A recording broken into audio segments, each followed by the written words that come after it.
Short-term volatility is greatest at turning points, and diminishes as a trend becomes established.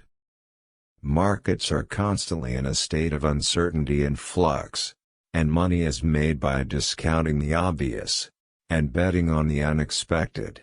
It's not whether you're right or wrong that's important, it's how much money you make when you're right, and how much you lose when you're wrong. In trading, the impossible happens about twice a year. The core problem, however, is the need to fit markets into a style of trading, rather than finding ways to trade that fit with market behavior. Never invest in any idea you can't illustrate with a crayon. I get real concerned when I see trading strategies with too many rules. You should too. I just wait until there's money lying in the corner, and all I have to do is go over there and pick it up. I do nothing in the meantime. I believe in analysis, and not forecasting.